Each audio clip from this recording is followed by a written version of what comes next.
We've now have sort of looks like a very healthy list of questions in the document it linked in the chat. And so we'll try to have related questions asked together so that the discussion can proceed by topic areas. And when Anton describes the questions, he'll mention the name of the person asking it if it's known, so that that person can chime in just by unmuting in case there's any confusion in translation. And if in the course of the discussion you develop any immediate follow-up questions, please indicate the immediacy of the question when you type it into the chat, and our team will rapidly inform Anton about it so that it can happen, or you can unmute yourself if you find a good opening. And if we're unable to get to your question due to the time constraints, please still pose it in the chat so that we can share it with the panelists for later commentary. And I would also like to note again that questions directed towards the satellite talk speakers are encouraged. So please do pose questions on those topics as well. Anton, take it away. All right. Thanks a lot, and it's great to see everyone here. So we tried to structure the discussion sort of from the bottom to top, starting from the most technical questions and hopefully ending with the outlook. And I'm doing my best to keep track of everything, but I apologize if it becomes too overwhelming and I miss someone. Also, an invitation to the panelists. Sometimes the question will be addressed to one of you, but do either raise your hand or speak up directly if you have an extra remark. So we start with a few technical questions. So first of all, a question for Under. Do you know if there's a Fermi level mismatch between niobium nitride and graphene? Does it matter whether you're on the hole side or on the electron side, for example? That's a question from Vala. We know that there is a Fermi level mismatch based on experiments, previous experiments. A very relevant experiment is from a Goswami group from Delft. I think he was the first author in that paper, actually. I'm not sure. But in that paper, for example, there is the Fabry-Perot oscillations and squid paper, nanoliters. There was an estimation of this doping region, which from which one can experimentally see that there's an accumulation around 50 nanometers. And also based on, yeah, of course, the Fermi level in metals are much larger than the graphene semimetal. But then I think that the question Vala also was asking for quantitative numbers. So there may be some numbers based on top contact of graphene. I don't have these numbers in mind, but because these are edge contacts with an edged interface, and then you have all these states at the edge, surface states. This is not a van der Waals interface now. And basically all the surface science numbers may not be representative, depending on how you edge and all these, interface states, not surface, but edge states, let's say. The missing carbon atoms and maybe hydrogenated in the environment and everything. All these things affect. Based on our experiments and also consistent with the Goswami group's experiments, N side is easier to contact. So that implies accumulation type Fermi level mismatch. This is as much as I can answer for now. Thanks. Also a question from me, actually. So in one of the plots that you showed that demonstrated temperature dependence of the normal superconductor of the downstream resistance with a superconductor and the without, so it's RCAR versus RXX. So the temperature dependence went down to 2 Kelvin, and the RXX actually went through 0 at 2 Kelvin. Do you have lower temperature data? Would you expect that the RXX would also turn there? Do you know what is happening there? Yeah, maybe I can share screen to show the data. Sure. Can you see the screen? Yes. So maybe I can restate the question for everyone's Yeah, that's the understanding. slide. Yes. So basically, the question was lower. here the panel C and D, which simultaneously shows RxX and RCAR. And here, indeed, RxX seems to be crossing zero once the temperature is decreased further. So this is the lowest temperature of this measurement. And these numbers are actually extracted from a bias-dependent measurement, which is shown here, if you can see. This is also presented in the paper. So I don't know if one can say based on this that the expected response of RxX would be turning negative. But we do have lower temperature measurements, but measured in a different setup. So it's not exactly this experiment, but the same sample, same everything. And there, basically, I also showed this data. So this is a 15 millikelvin measurement of RxX data. Yeah. And here it does not seem to cross, or it's not substantial, basically, RxX. But for this magnetic field 9 Tesla, it also changes the magnetic field to magnetic field. The CAR probability of 1/3 is further increased. So that's basically in this magnetic field and lower temperature, it seems that RxX stays more or less similar, 0, and the PCAR is larger. All right, thanks. I see now there are a couple of questions for Javad. So first of all, there's a question whether you have observed, that's with indium arsenide to aluminum coupling, and whether you observed whether you had any issues obtaining Fraunhofer oscillations in two-terminal Josephson junctions. Right. So let me understand. So with aluminum, the critical field out of plane is 10 millitesla to a few, tens of millitesla. So there is no way you can go to quantum Hall and have this physics. So there is a way of doing like a cleavage overgrowth of aluminum, and then the in-plane maybe a couple of Tesla. We haven't explored that. We had some samples along that, but there still is a different geometry. Making a Josephson junction, I mean, we have done it multiple times in various devices with aluminum, but with niobium tinitride, we have not attempted to make a Josephson junction. I guess that is a possibility that we can look into. All right, thanks. I also have a very basic question about the Landau fan. Do you know why does it not look like a fan? There seem to be like multiple transitions crossing. Yeah, it's basically crossing single subband to two subband at some point. That's why you get a skipping of the filling factors. Oh, so you have multiple transverse subbands. In some voltage regime, right? At the low regime, when you see a very well-defined quantum Hall is single subband, but then as you go toward the higher density, you transition into a two subband. All right, thanks. I see a question from Yuval Ronan. Do you know whether you have charge accumulation near the 2-deg edges? And in particular, Gleb, of course, demonstrated the experiments where there's gating of the edges. Did you try to do anything along these lines? I mean, I'm not a graphene expert, but I think I'm an expert in indium arsenide. So these structures have been studied in multiple various experiments. And there is no surface, there's a surface accumulation for indium arsenide.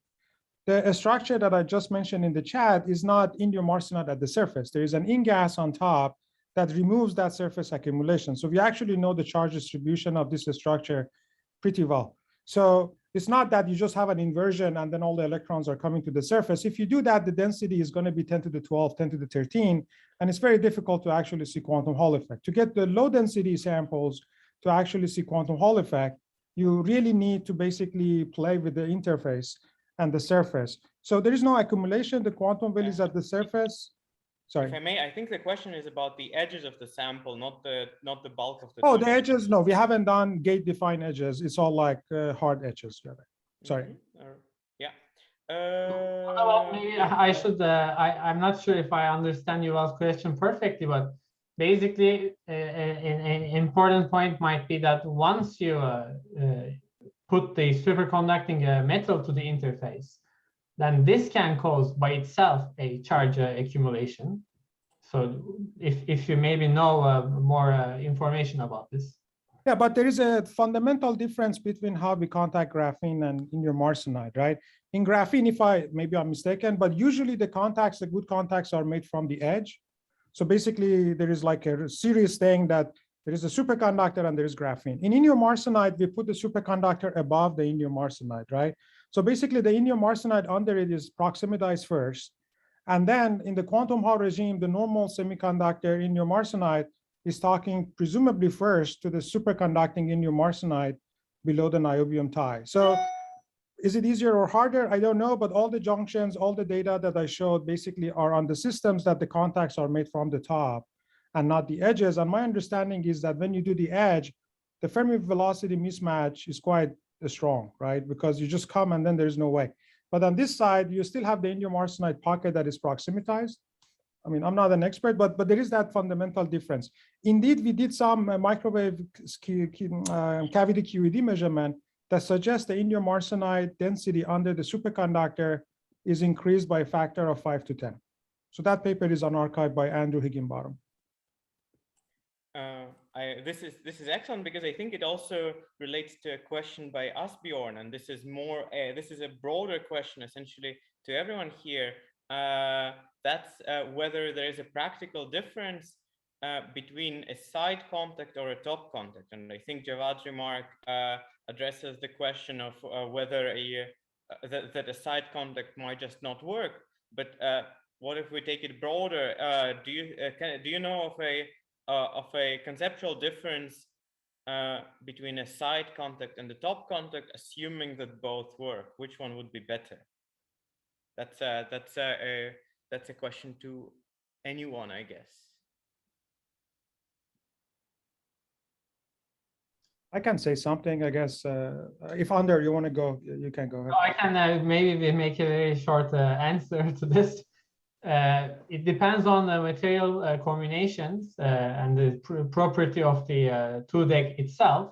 But the best contact is the one that transparently couples without a Fermi, without doping, basically. That would be the ideal. And then I don't know how, what's the best way to attain that property. Maybe experimentally not so realistic at this stage, but maybe it might be. It could be a van der Waals, pure van der Waals contact of a 2-dimensional material to a van der Waals superconductor. Then basically the bonds are always, the van der Waals property is maintained, and maybe the interface can become ideal, disorder-free, without Fermi level mismatch, but not sure. Yeah, I guess to add to Anders' point, you want a strong induced superconductivity where you want it, maybe in this case is edge modes, and you want a high transparent contact, right? So in indium arsenide, I know at 0 field, we can make near unity transparencies, and then USCAP is very strong, right? Now, can I show that in high field? I guess that requires maybe another experiment, and then we are kind of trying to follow that. In graphene, I don't know what is the highest transparency at 0 field, if you want to compare at least apple to apples, right? And whether the induced gap has been measured, because in the context of my runner fermion, there is a lot of data on indium arsenide. Maybe I'm not aware of graphene samples. All right, thanks. Let me see. I think we can move on to the data interpretation. So first of all, a question to Javad. So if one sort of zooms out from the data underrepresented, then it seems like the negative downstream magnetic resistance is larger at smaller filling fractions. Do you also see a similar pattern or not? Yeah, so I mean, the induced gap dies with magnetic field. And indeed, if you look at the Andreev reflection parameter that we deduce from the data, it is larger at lower fixed magnetic field for various filling factors, right? Is that the question? No. So say I think under observed that one third has the largest negative resistance. We don't have fractions, right? In my case, we only have right. But so the lower I think the Oh, lower the filling factor, the futuristic. the higher the negative signal. Right. So that is true. So I don't interpret it that way. The way I interpret it is that if you have a very well-defined quantum Hall with a large gap, which happens at large B, this physics manifests itself better. So indeed, it is true that the most negative value, for example, happens for n equal to 2 at 11 Tesla compared to 8 Tesla. But then you have to keep in mind that the gap is much larger at 11 Tesla. And eventually, I think the superconductivity gives up. So there is some sort of a balance in there, right, between the gap of the induced gap and then the gap of the quantum Hall effect. So ideally, you want the best gap, lowest density, and the strongest quantum Hall states. Yeah, thanks. I also see a question from Vala that I cannot quite. Sorry, I see a hand from Srijit. Srijit, please. Yes. Hi, Javad. Because I just wanted to jump in because we were talking about gaps and the superconducting gap and the gap related to the quantum Hall. It relates to. I also posted this question in the chat. So, do I understand correctly that basically you see this negative value all the way until effectively your quantum Hall breaks down? So it shows up as a quantized value when the quantum Hall is the strongest. So when you warm up the sample or you make it longer or you do something to the quantum Hall that the RxS starts to lift up, at some point we cross zero, right? But I can't say the quantum Hall is gone. So the bias measurements are a very indirect and usually the wrong way of actually inducing gap, right? Because you're heating and you're also making a very tilted potential for the states. There is, like, if you want to measure a quantum Hall state gap, you cannot do it by the bias measurement. Do you agree with that? Sure, but what I mean is, as a rough measure, typically people have in the past got a sense for the voltage scale by basically taking the current and multiplying by the upstream resistance, right? As their voltage drop at the interface. Right. If you do that, it basically 100 microvolt is the number. That is the voltage. Oh, I see. I thought it would be much more given the filling factors, but okay, maybe I'm mistaken. Okay, thanks. Yeah. All right. So I see there's a question from Vala that refers to the data that I don't quite remember. So perhaps Vala, you should read that one. That's about which question are you referring to, Anton? Subtracted RU minus RD data. Oh, the systematic thing of the transitions? Yeah. Right. Yeah. So Javad, when you were showing that plot of the subtracted RU minus RD, and you sort of mentioned that at the transitions, the model doesn't hold, so why do we care? But at the same time, there seems to be a very systematic trend that the blue curve, so as you go from left to right, the blue curve goes above the red curve, then below the red curve, and then coincides again. And that seemed, I think I remember that being, or maybe it was the other way around. But I thought I saw something systematic in those transitions, and I wonder if there's a way to understand that. Right. So basically, I was just staying with the simple picture, right? The simple picture was at quantum Hall, they should match, and that's true. At the edges, now you can sort of invoke a more complicated thing, but your observation is correct that before the quantum Hall state, you basically have a dip and then rise, and it kind of alternates as you go forward. I really didn't think about it. So thank you for bringing this. I guess I have to consult with other people. And if you have any idea, maybe we can discuss more. But no ideas, just an observation. It is true. I just look at the data and it does alternate. All right. Thanks. So now we're slowly making our work up the stack. First of all, I have a question which is related to a demonstration by Gleb that there are additional non-chiral edge states present, at least in graphene. So I'm wondering, and this is a question I think to everyone, if first of all, if these additional non-chiral edge states could contribute a negative downstream resistance just by virtue of Andreev reflection and adding a series resistance. That on the one hand, if this does indeed happen, how would one rule this phenomenon out? Because of course, the interesting phenomenon is the non-local Andreev reflection. So do you have any thoughts about that? So I should probably quickly comment that the additional states were shown for the vacuum edges. So we can consider how those will affect the downstream resistance, but the presumption was that they were significant when you were looking for, well, in our case, supercurrent close to, when the two contacts were fairly close, and they only had to propagate for about half a micron. The samples used for the study of chiral Andreev edge states were much longer, so presumably those counter-propagating states will localize somewhere along the edge, and you will measure the quantized resistance as we do when we measure the transversal resistance in the same sample, in the same setup, but not involving the superconducting contact. And then there is a question of what happens near the contact, which is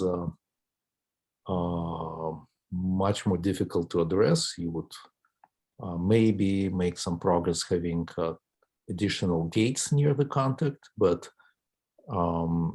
based on what we see, we don't believe there are many counter-propagating edge states. There might be, it's hard to rule them out. So imagine that, for example, you would locally have filling factor higher than the bulk one. So then you will have kind of a loop around the superconducting contact, which would presumably reduce your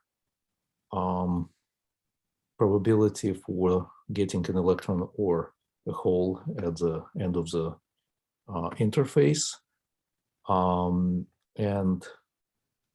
in extreme case, one could imagine that our suppression of the measured downstream resistance could be due to averaging over many, many channels, but that would require something like thousands of channels, which is, of course, unlikely. I think some of the simulations, in particular the ones you made, were showing the patterns in the presence of both disorder and multiple channels, which look different from what we measure, but this is, again, kind of qualitative rather than a quantitative comparison on our end. So my feeling at this point is that we cannot exclude additional states, but near the contact, but probably we are talking about a small number, and it is very hard to sort of see their presence. We are trying some experiments now to explore what's happening near the contact, but cannot say anything definite. Thanks. I see hands from Lingfei and then also Srijit. Yes. Yes. So I just want to make a comment on top of Gleb's answer. So basically, regarding of the counterpropagating states along the edge, I mean, there's no doubt there's the counterpropagating states. I mean, based on Zerdov's beautiful scanning experiment. But the question whether they connected the two nearby contacts together. If they connected together, the two probe resistance directly, you can probe that. So you measure two probe resistance, it's quantized to neutral 2. That doesn't matter. Basically, your counterpropagating localized states along the edge doesn't contribute to the your transport at all. So but yes, regarding more complicated situation of the localized states around the surrounding contact, that's something hard. It's like presumably even scanning is hard for that. Mm-hmm. All right. I'm not sure if Srijit lowered his hand. I'm not sure if he still has a remark, but In the meantime, so I have a same question to Javad and Önder. Do you know? Do you have a guess whether counter-propagating edge states near a normal, so near the sample termination boundary, could be present in your experiments? It may be, and considering fractions, for example, you even expect counter-propagating edges, for example. And indeed, this is a bit of a difficult part to probe. But indeed, I agree with the previous answer. Once you have two-terminal resistance, but of course that includes the probes, the vacuum edge. Yeah, so I think the experiments, I'm not sure if experiments can conclusively rule out this case.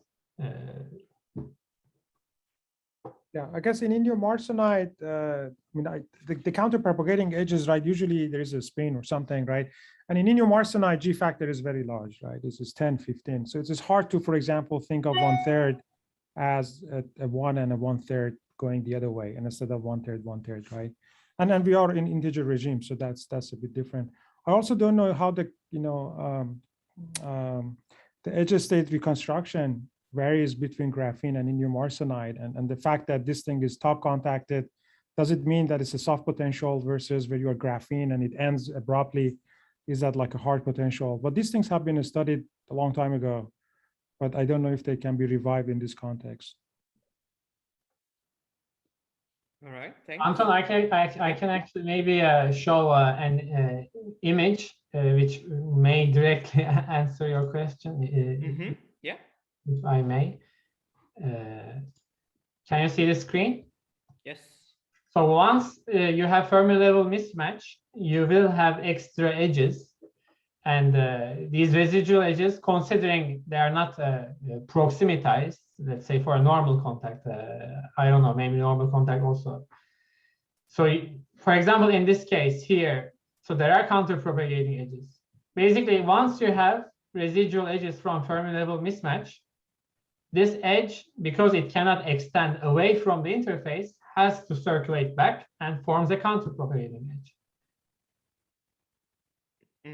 All right. So basically, from our understanding, so we basically thought about this to come up with these schematics. If you have a residual edge from Fermi level mismatch, and yeah, you must have counter-propagating edges. There is no other way. All right. So then I have a question that I think was not touched here so far at all, and that is related to the current distribution in the quantum Hall samples. And I think I believe Bert is certainly an expert on that. So I'm wondering if the bulk current can somehow alter the observation and presence of the superconductor. So the current not being exclusively carried by the edge states, but rather also by the bulk. And maybe I can take a stab at this, Antoine. So let me see if I can share. So we did this experiment particularly to answer this, and I don't know if we had a good answer. So this is a slide, if you remember, we measure the two close contacts down here, and then we extend it to down there, like 12-8 versus 10-8. And that distance is hundreds of microns apart, right?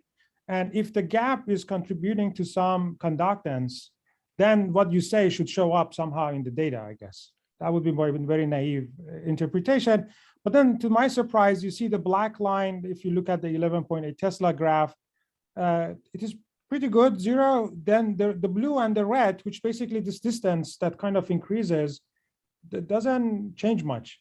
And that is very surprising to me and sort of makes me believe that the edge is driving this physics. But I don't mean, Javad, I don't mean the quasi-particle current through the bulk. I mean current through a non-equilibrium field distribution. Bert, yeah, well, I'm not sure that, yeah, if I'm supposed to answer this, if you're really in a quantized Hall state with where sigma XX in the bulk is really very small, it doesn't really matter where the current is actually being carried. I mean, if you try to, we can separate things into kind of a transport current and a magnetization current. At least in some description, you would say the transport current is all along the edge because it's an insulator in the bulk. But if you were to actually use some kind of a magnetic field measurement to see where's the current actually flowing, the current might be flowing largely in the bulk, but that current is due to it's due to the electric field producing currents flowing in states well below the Fermi energy, and they won't show up. In the end, they just don't give you any net current. So I haven't thought about it in detail in this particular geometry, but I don't think it should make much difference. I don't think we should have to care about where the actual current is flowing in a microscopic sense, what you would measure with some kind of a magnetic field probe or something. I think that's not really very relevant. Mm-hmm. Excellent. Thanks, Bert. Thanks, Jawad. So now let's turn a bit to the theory side. And let me see. So I see questions about the fractional part, but I see also a question to, no, that one is answered. Sorry, just a moment.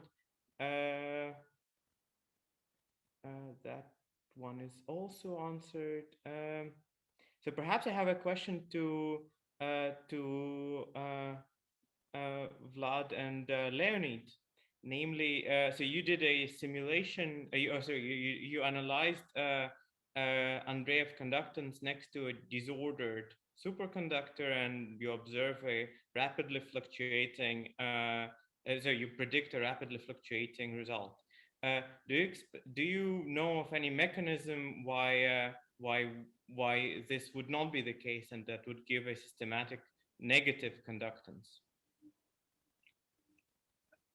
My short answer is no. Yeah, so to me, Jawad's data is sort of peculiar because I think I can think of two possibilities. Either the downstream signal should be zero, for example, to sinking into vortices or something, or due to some relaxation process at the edge, or it should exhibit mesoscopic fluctuations. And just a uniform negative signal seems like a bit unexpected. Yeah, so I don't have like a very good explanation for why that may be the case. Maybe a question for Javad regarding vortices. I would like to add two sentences. Sure.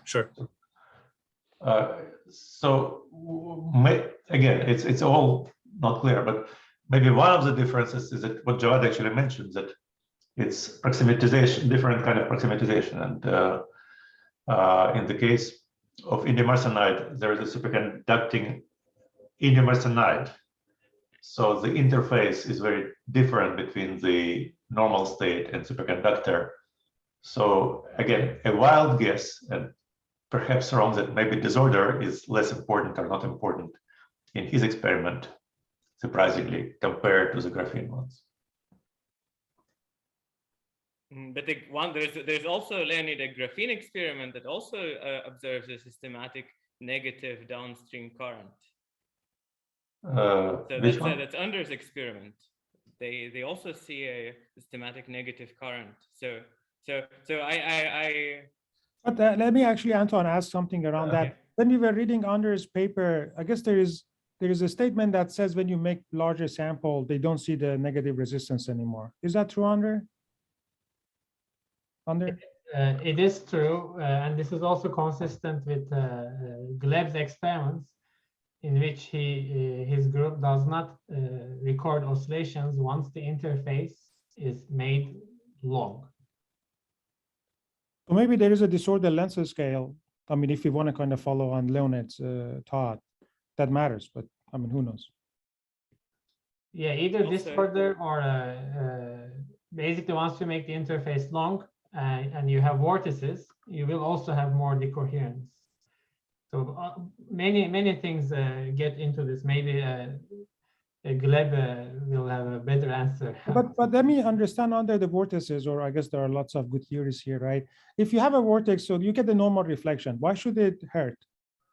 No, but just the vortex is a normal, it's density of states at the Fermi level just for electrons, no Right. pairs.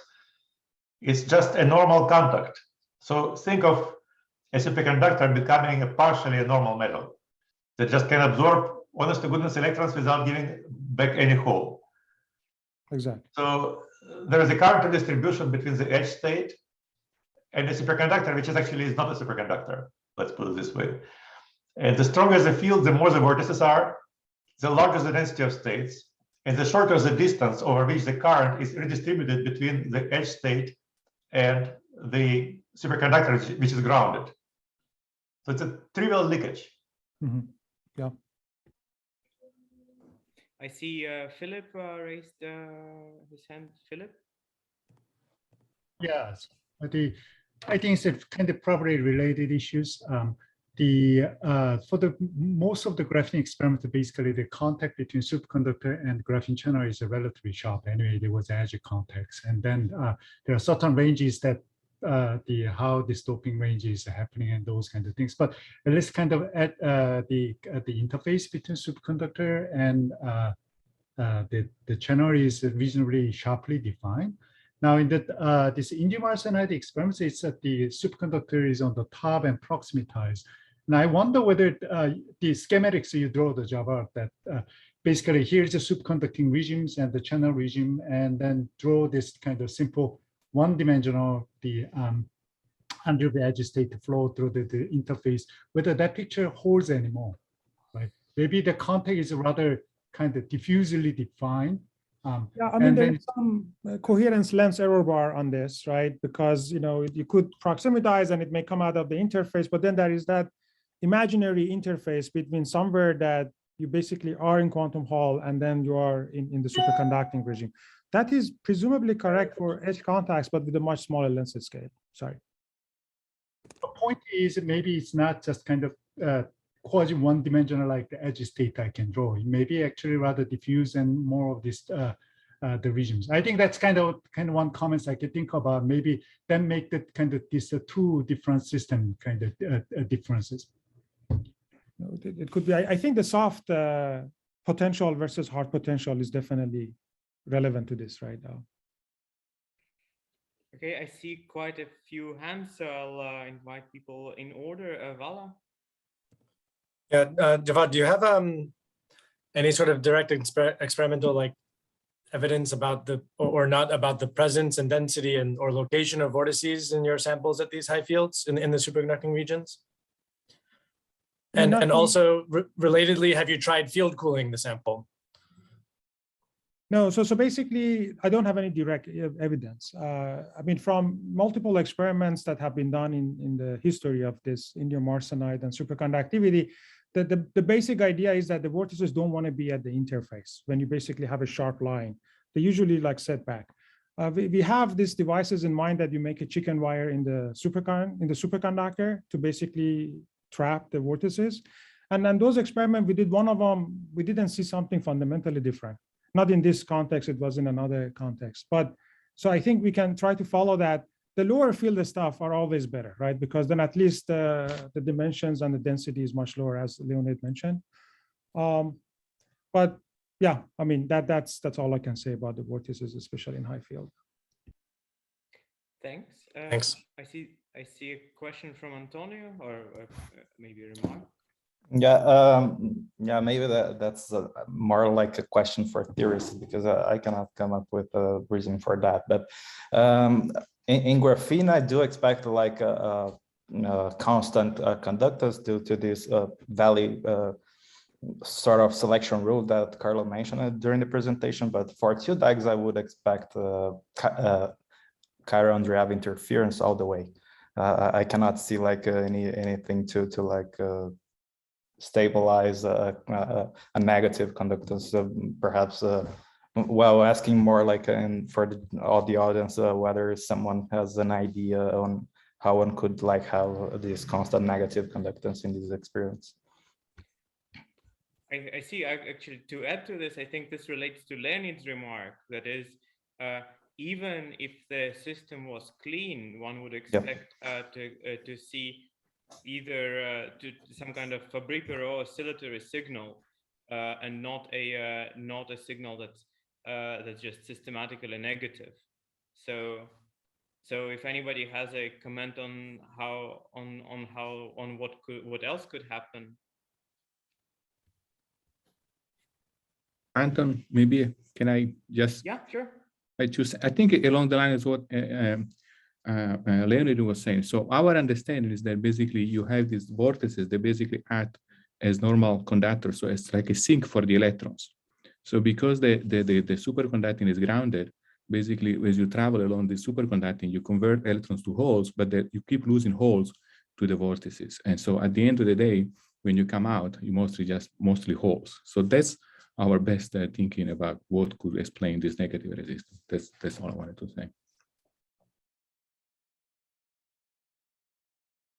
But I'm not sure. So this is also something we discussed previously. But so to the best of my understanding, and please let me know if I'm missing something. Normal sinks should like normal metallic sinks that are the vortex cores should have exactly the same adsorption rate for electrons and holes. So I cannot think of a way to lose electrons systematically but keep the holes, or am I missing something?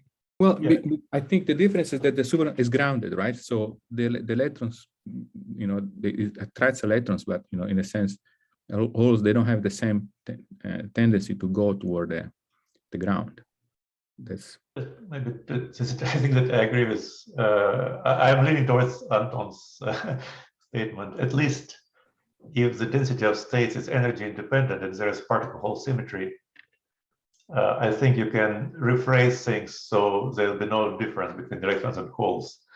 And my feeling is that it just, it decreases the signal theoretically, but it remains oscillatory or random.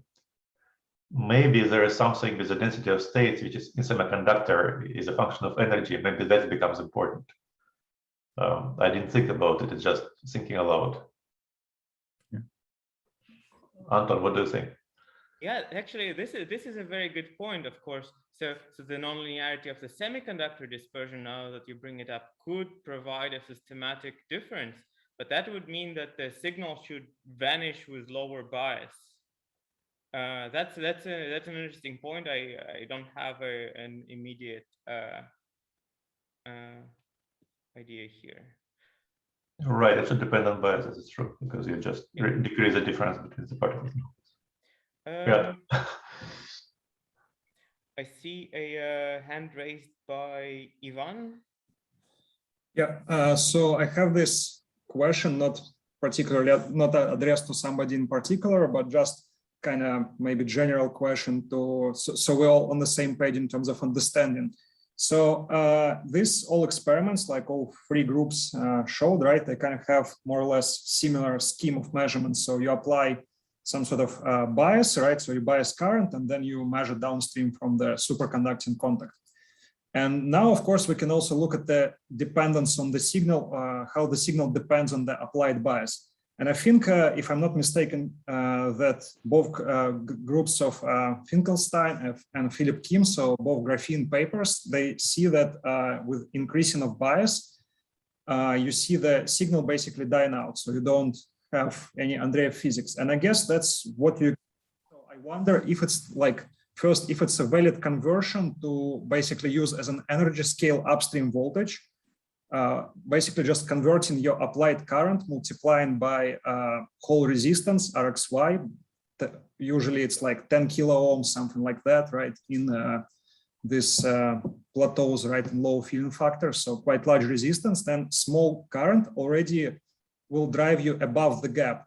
So basically the upstream voltage would be above the gap, and then you shouldn't see any signal. And then what surprises me that Shabani sees this negative resistance at 10 microamp. So this would be like, I don't know, 100 millivolt, I guess. That's like 100 times the gap of the superconductor. So do we have any like, let's say, understanding what should we expect, and if the Andreev physics indeed should disappear if we apply voltage above the gap? I mean, I can say something that may not be very helpful, but I see your picture, right? I mean, that I agree with. But to do that kind of experiment, you need to do voltage spectroscopy. You can't just insert bias current into an edge state and drive it into a non-equilibrium, and then basically now ask what voltages I'm looking at, right? That's if that was true, then I could have measured the gap of my quantum Hall state by just doing bias measurement. And we know that from years of quantum Hall, that is not true. So it's not that voltage could be done. In our systems, the filling factors are high. So the 10 kilo ohm is not 10 kilo ohm, it's like a few kilo ohm. So things are off maybe by a factor of 2 at most, if you really go with the discussion that you made. If I go with the sort of the voltage distribution between everything I have in the line and all that, I get something like 100 microvolt. So that's what I guess I was trying to tell to Gosami, right? 100 microvolt, sorry, 100 microvolt between what and what? So where does this 100 microvolt drops on your superconducting terminal? Because we know there is this thing about hotspot, right? So there is this classical picture of quantum Hall where the edge state basically acquires chemical potential of current times RxY, and then all this chemical potential drops at one point at the contact with the interface. So where does the 100 microvolts come from? Where is this drop? So the way that I calculate that 100 microvolt is based on the energy gap of the RxX. So first, I want to see how well defined I have it. Like then the gap is basically partially has the disorder band. It's not just pure quantum Hall. And by subtracting the lambda level broadening from that, I basically get a much smaller number. So I just don't go with sort of what you consider a pure energy state. And we can discuss it, but you are indeed right that if you do the math the way that you do it, you can come up with the numbers that is a fact. It's like 2 MeV basically. And the gap of niobium tinitride at 0 field is 1.5. In field is probably, I don't know, 1 MeV. So it's off by a factor of 2. But indeed, if you raise the temperature, everything follows. And in this, our particular experiment, there is a coincidence, which is maybe it is not good, is that the quantum Hall gaps are between 5 to 10 Kelvin, and then niobium ti is also 9 Kelvin. So all the energy scales are extremely close to each other. So you can't sort of really decide which way you want to go. It would have been ideal if it would be in a regime that one was much smaller than the other one, and then work with that. I guess, yeah, I don't have like an immediate sort of choice of materials that give me that, but that would have been ideal to somehow separate these energy scales. All right, thank you. Yeah, I see also remarks from Gleb and Lingfei. Can I share the screen for a second? Yeah, sure, please. Question kind of ran away from me in the meanwhile, but I think it will be still relevant for the previous question. So I kind of rushed through this, but that's relevant for the probability of absorbing electrons versus holes. In our case, we see that the survival probability seems to be very comparable, and as a function of the lengths of the, as a function of magnetic field, both probabilities decay, as you could expect with increasing density of vortices. And it also decays quite rapidly for a given field with the length of the interface. As you can compare between 400 and 700 nanometer, the contrast becomes much smaller. Also, for another previous discussion of the bulk transport, and you can look at the satellite talk by Ivan from Srijit's group, you have the bulk transport showing as kind of feathering at the transition between the plateaus. So you see those resonances due to localized states, which are tracking as a filling factor 2 or filling factor 6. Clearly, the features which we interpret as due to current ARQH states are separate from this bulk transport signature. Thanks. Lingfei?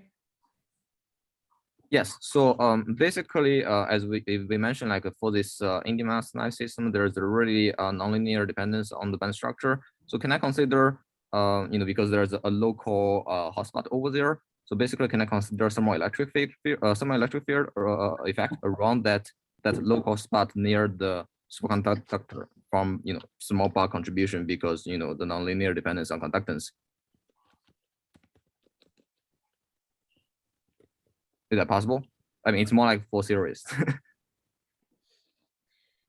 Well, the whole idea of nonlinear Andreev response is so nonlinear Andreev response in presence of dissipation is new to me.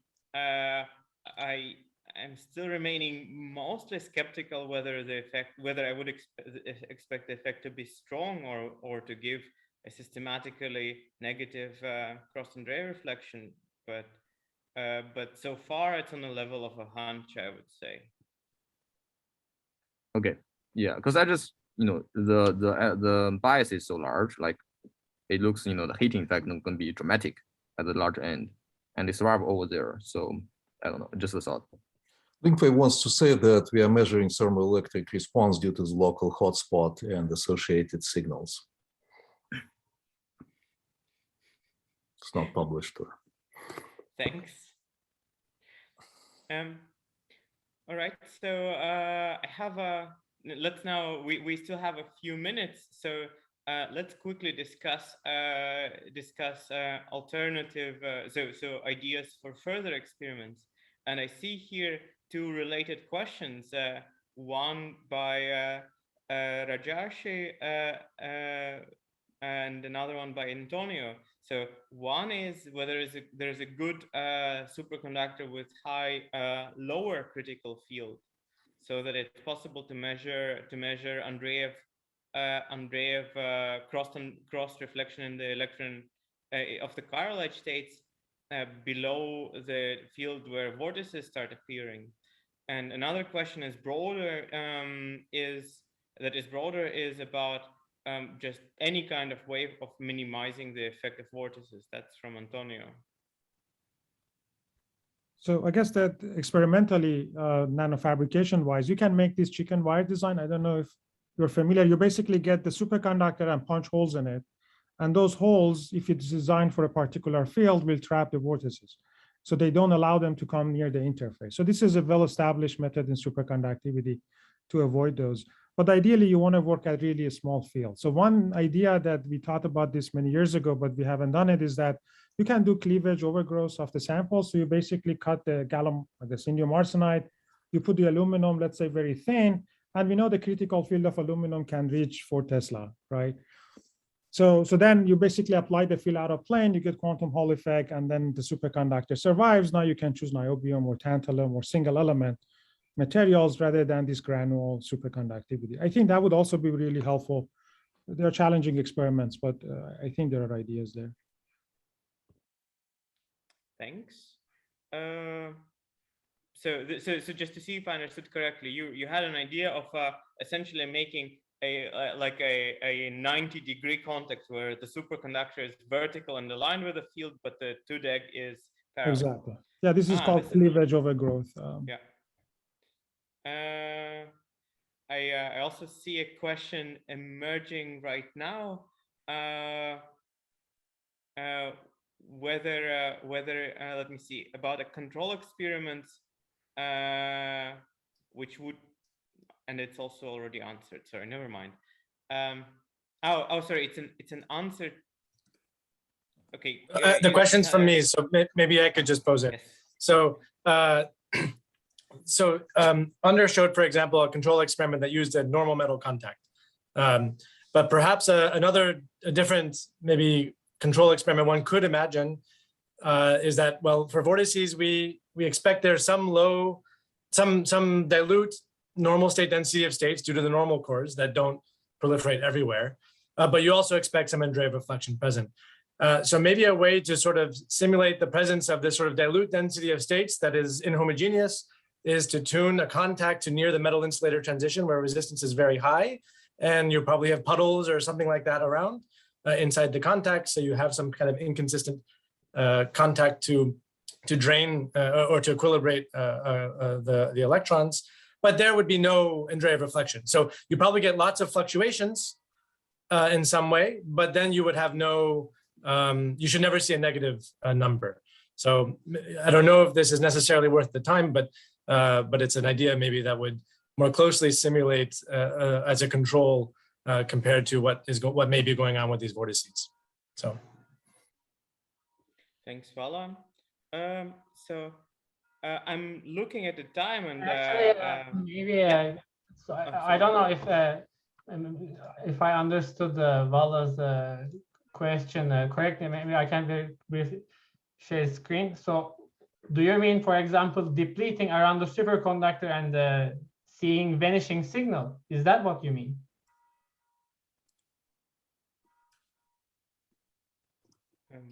Maybe, but I think I wasn't, I think so, but I think without the superconductor, no. Yeah, without the superconductor. You mean with normal metal instead? Normal metal, but except that instead of having the metal close by to the quantum Hall edges, have something, have a large region of sort of puddly graphene near the insulating state. This might be hard with monolayers, but you could probably do it with bilayer with displacement field or something in this way. Maybe we can talk about it more offline, but this is a very malformed idea that just came to me, so I don't know how useful it is. All right. I'm looking at the time. So first of all, it's probably time to wrap up the official part. Just a moment. I propose that those who intend who have time and who still who don't need to go stay here, and we can continue the discussion. But for now, let me just conclude so that that others can go. So first of all, I would like to thank all the speakers and the panel members for making the event happen. We also, I would like to thank the moderators, Chung Shao, Antonio, Mert, Isidore, and Juan, for their help in organizing the event and curate the questions and keep the notes. Finally, we also thank the Kavli Institute of Nanoscience for supporting the Virtual Science Forum and also technically accommodating this event. And finally, thanks to everyone here for joining and contributing your input.